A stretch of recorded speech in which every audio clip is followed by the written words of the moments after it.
Hello and welcome back to my channel friends. నా పేరు గాయత్రి. నేను ఇక్కడ home organisation and decoration related videos చేస్తూ ఉంటానండి. మీరు కనుక ఫస్ట్ టైం నా ఛానల్ని చూస్తున్నట్టయితే ఈ వీడియో చివరి వరకు చూడండి.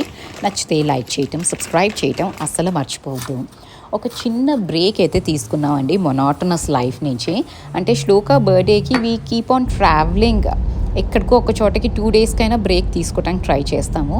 కానీ ఈసారి అస్సలు ట్రావెల్ చేసే సిచ్యువేషన్ లేదండి మా వారితో.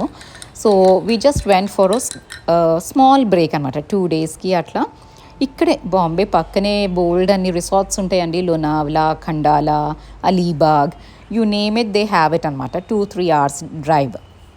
So we took a small break and Saturday evening వచ్చాను. అండ్ సండే మార్నింగ్ నుంచి ఈ వ్లాగ్ అయితే స్టార్ట్ చేస్తున్నానండి. సండే మార్నింగే నేను కాఫీ కలుపుకుంటూ శ్లోకాకేమో పాలల్లో పసుపు పెప్పర్ వేసి కొంచెం బాయిల్ చేసి అవి ఇచ్చాను. తనకు కొంచెం కోల్డ్ అట్లా అయ్యిందండి, అందుకని అది ఇచ్చేసాను. అండ్ ఇంకా పూజ చేసుకున్నాక మాత్రం కొంచెం ప్లాంట్స్ దగ్గరికి వచ్చానండి. మనం 2 days లేకపోయినా కూడా ప్లాంట్స్ ఎందుకో వడలిపోయినట్టు ఉంటాయండి, నిర్జీవంగా ఉంటాయి. మళ్ళీ మనం వచ్చి కొంచెం వాటరింగ్ చేసి వాటితో టైం స్పెండ్ చేస్తే then they will be alive అనిపిస్తూ ఉంటుంది. సో ఇంటికి వచ్చినాక ప్రతిసారి చేసే ఫస్ట్ పనే నా ప్లాంట్స్ని చూసుకోవటం, to take care of them. ఇది ఎవరిష్టం వాళ్ళది అనుకోండి, కానీ నాకైతే అన్ని పనులు పక్కన పెట్టి ఫస్ట్ వాటిని పట్టించుకోవటం అదొక హ్యాబిట్ అయిపోయింది. Or rather I crave to be with them. అప్పుడు నాకు ఎనర్జీ వస్తుందేమో అనిపిస్తూ ఉంటుందండి వాటి దగ్గర ఉంటే. అండ్ నేను ఇంకా పనులన్నీ ఫినిష్ చేసుకొని పొద్దునే ఒక లాట్ అయితే వేసేసాను లాండ్రీ. 2 daysకి వెళ్ళినా 3 daysకి వెళ్ళినా లాండ్రీ మాత్రం లోడ్స్ అండ్ లోడ్స్ ఉంటుంది కదా. సో ఫస్ట్ ఒక లాట్ అయితే వేసేసాను అండ్ అవి ఆరేసుకుంటున్నాను. అండ్ లక్కీగా ఇవాళ వాన లేదండి, సో చక్కగా ఆరిపోతాయి అనిపించింది. అండ్ స్టాండ్ బయట పెట్టేసుకొని ఆరేసుకుంటున్నాను. అండ్ ఈ స్టాండ్ గురించి చాలామంది క్వశ్చన్స్ అడుగుతున్నారండి. ఇది నా దగ్గర లింక్ అయితే లేదండి. ఇది పాత, I mean almost like 7-8 years అయ్యింది ఈ స్టాండ్ తీసుకొని. అండ్ అప్పుడు బిగ్ బజార్ అని ఉండేది కదా, బిగ్ బజారే కదా అది, సూపర్ మార్కెట్, అక్కడ కొన్నాను అనమాట వారణాసిలో.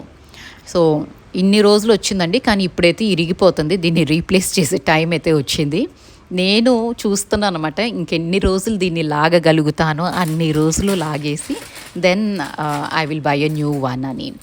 అండ్ ఇంకా ఈ బట్టలన్నీ ఆరేసుకున్నాక రీఫిల్ చేసుకోవటానికి కూడా కొంచెం పనులైతే ఉంటాయి కదండి ఇంటికి వచ్చినాక. అండ్ నెక్స్ట్ డే మండే కావడంతో రీఫిల్, గ్రాసరీస్ ఏమేమి ఉన్నాయి, ఏమేమి తెప్పించుకోవాలి ఇవన్నీ చెక్ చేసుకుంటున్నాను. అండ్ కొన్ని ఆర్డర్ చేసేసాను మార్నింగే. అండ్ కొన్ని ఆల్రెడీ ఉన్నవి రీఫిల్ చేసుకుంటున్నాను. నా గ్రాసరీస్ రీఫిల్ చేయటం అంటే భలే సాటిస్ఫైయింగ్గా అనిపిస్తుందండి. అదేంటి ఇదేం పిచ్చి గాయత్రి అనకండి, నాకు బాగా అనిపిస్తుందండి ఇది రీఫిల్ చేసుకుంటూ ఉంటే మాత్రం. అండ్ ఇటు ఒక సెన్స్ ఆఫ్ సాటిస్ఫాక్షన్ వస్తూ ఉంటుంది అనమాట, రీఫిల్ చేసి మళ్ళీ షెల్ఫ్స్లో పెట్టుకోవటం. ఒక్కొక్కళ్ళకి ఒక్కొక్క పిచ్ అనుకోండి. అండ్ ఇంక ఇవన్నీ కొంచెం చూసుకొని అండ్ మెంటలీ కొంచెం ప్రిపేర్ అయిపోతాం కదా, ఏ సామాన్ ఎక్కడుంది అనేసి. 2 daysకే ఉండం, కానీ ఒక కంప్లీట్ రిలాక్స్డ్ మోడ్లోకి వెళ్ళిపోతాం. So we have to slowly come back to the routine. And next day Monday కావటంతో it's going to be crazy కదా. చిన్న చిన్న ప్రిపరేషన్స్ అయితే చేసుకుంటానండి. And mentally I will understand, ఒక ప్లాన్ అయితే ఉంటుంది నాకు. రేపు బ్రేక్ఫాస్ట్కి ఏం చేయాలి, బాక్స్లోకి ఏం పెట్టాలి, ఇట్లాంటివి. బట్ ఎస్, నేను ఒక నోట్స్ మెయింటైన్ చేస్తానా, ఇట్లా జర్నల్ లాగా రాస్తానా అంటే లేదండి, అంత మీల్ ప్రిప్ అంత ప్లానింగ్ నాకు ఉండదు. But yes, mentally I have an idea. రేపు బ్రేక్ఫాస్ట్కి ఏం చేయాలి, లంచ్కి ఏం ప్యాక్ చేయాలి అన్నది ముందు రోజే నేను ప్లాన్ చేసుకొని ఉన్నయ్యా చెయ్యాలి అనుకున్న వాటికి అన్నీ ఉన్నాయా లేవో చెక్ చేసుకుంటాను. అండ్ గ్రాసరీస్ కూడా మంత్ స్టార్ట్ అయింది కదండి, సో ఏమన్నా ఉన్నాయా. నేనైతే మంత్లీ గ్రాసరీస్కి వెళ్ళనండి. I don't go to a super market and buy groceries, because నాకు అది waste of money and products అనిపిస్తుంది. నేను అజ్మేర్లో ఉన్నప్పుడు ఏం చేసేదాన్ని అంటే, నెలకి ఒకసారి వెళ్ళిపోయి డీమార్ట్కి బోల్డ్ అంత సామాన్ తెచ్చేదాన్ని అండి. అండ్ డీమార్ట్కి వెళ్తే ఫస్ట్ చేసే మన మిస్టేక్ ఏంటో తెలుసా, వాళ్ళు చాలా బ్యూటిఫుల్లీ వాళ్ళ బిజినెస్ స్ట్రాటజీ ఏంటంటే, as we enter into DMart first junk food ఉంటుందండి. మీరు అబ్జర్వ్ చేయండి, not only DMart, any super market మీరు ఎంటర్ అయిన వెంటనే చాక్లెట్స్, బిస్కెట్స్, ఈ జంక్ ఫుడ్ పెట్టేస్తారు. సో వెళ్ళిన వెంటనే మనం ఫస్ట్ పిక్ చేసేవి ఈ జంక్ ఫుడ్ ఎక్కువ పిక్ చేస్తాం. And then we go into the actual groceries and utility section wherein we would buy things which we need. అంతేకాని ముందు మాత్రం వాళ్ళు పెట్టేది ఈ జంక్ ఫుడ్. సో ఫస్ట్ ఆ జంక్ ఫుడ్డే ఎత్తేస్తామండి. And that is unnecessary expenditure అని నేను అనుకుంటూ ఉంటాను. ఎస్, చాక్లెట్స్ తినరా మీ పిల్లలు అంటే శుభ్రంగా తింటారండి. బట్ దెన్ ఏదో మనం కొంచెం రేషనింగ్ చేసి వీక్కి 1 or 2 కొనియటం వేరు. వెళ్ళిన వెంటనే అన్ని వెరైటీస్ ఆఫ్ చాక్లెట్స్ కనిపిస్తే పిల్లల్ని కంట్రోల్ చేయటం కష్టం. అండ్ నాకు వాళ్ళ స్ట్రాటజీ బాగానే ఉందండి, మనకి మాత్రం తర్వాత చూసుకున్నాము అంటే మన బడ్జెట్ హెవీగా వెళ్ళిపోతుంది.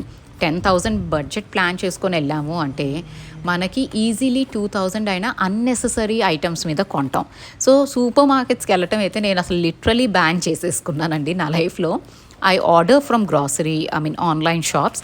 ఎస్, ఇవి ప్రైజీగా ఉంటాయి, డెఫినెట్లీ ప్రైజెస్ ఎక్కువ ఉంటాయి. నేను పూణేలో ఏం చేసేదాన్ని అంటే కింద సూపర్ మార్కెట్ ఉండేది. సో ఓన్లీ డైరెక్ట్లీ వెళ్ళి నాకు ఏం కావాలో అవి తెచ్చుకునేదాన్ని. ఇక్కడ కొంచెం దూరం నడవాలండి. అండ్ ఈ వానలకైతే నాకు అస్సలు వాకింగే అవ్వట్లేదు. సో ఇక్కడ నేను ఆన్లైన్ మీదే డిపెండ్ అయ్యి ఉన్నాను, లైక్ బ్లింకిట్ కానీ బిగ్ బాస్కెట్ కానీ. అండ్ ఏదైతే అవసరమో అది ముందు ఒక లిస్ట్ రాసి ఫ్రిడ్జ్ మీద అతికిచ్చేసుకుంటాను. అండ్ అవసరమైనవి మాత్రమే ఆర్డర్ చేస్తాను. అండ్ బేసిక్ వెజిటేబుల్స్ అయితే ఆర్డర్ చేసుకున్నానండి. ఇవాళ బయటకు వెళ్ళే ఓపిక లేదు. సో బ్లింకిట్ నుంచి కొన్ని తెప్పించుకున్నాను, అవి ఇక్కడ సెగ్రిగేట్ చేస్తున్నాను. అండ్ మా వారు అక్కడ అనియన్స్ కట్ చేస్తున్నారండి వంటకని. తనకేమో ఐస్ అసలు మండట్లేదు, నాకు మాత్రం అసలు కారిపోతున్నాయి అనమాట నీళ్లు కళ్ళల్లో నుంచి. అదేంటో అర్థం కావట్లేదు. తనేమో నేను కట్ చేస్తున్నాను, నాకేం మండట్లేదు, నువ్వెందుకు అంత ఓవర్ యాక్టింగ్ చేస్తున్నావు అంటారు. బట్ యాక్చువల్లీ నాకు నిజంగానే మండిపోతున్నాయి అండి. ఏదో కొత్తిమీరలో నుంచి ఘాటు వస్తున్నట్టు ఫీల్ అయిపోయి చేస్తున్నాను అనమాట. ఇంకా తన చాపింగ్, నాకు అనియన్స్ భలే చాప్ చేస్తాడండి Anant. So I was like just recording it and he tells me this is how you have to cut onions అంటారు. నాకైతే ఇంత టెక్నిక్ ఇవేమి రావండి. ర్యాండమ్లీ చాప్ చేసుకున్నామా, సన్నగా తరిగామా లేదా అన్నది మాత్రమే చూసుకుంటాను. అండ్ వంట ఇదంతా తను చూసుకుంటున్నారు కాబట్టి నేనైతే రిమైనింగ్ పనులు, ఇంటి పనులు చేసుకోవడానికి నాకు చాలా టైం దొరికిందండి. సండే అది ఒక అడ్వాంటేజ్ అయితే ఉంటుంది, we can take care of the house hold things అనమాట. నాకు వంట పని లేకపోయేసరికి కొంచెం టైం అయితే చాలానే సేవ్ అవుతుంది. అండ్ 3 days 4 days అయిందండి డస్టింగ్ చేసి.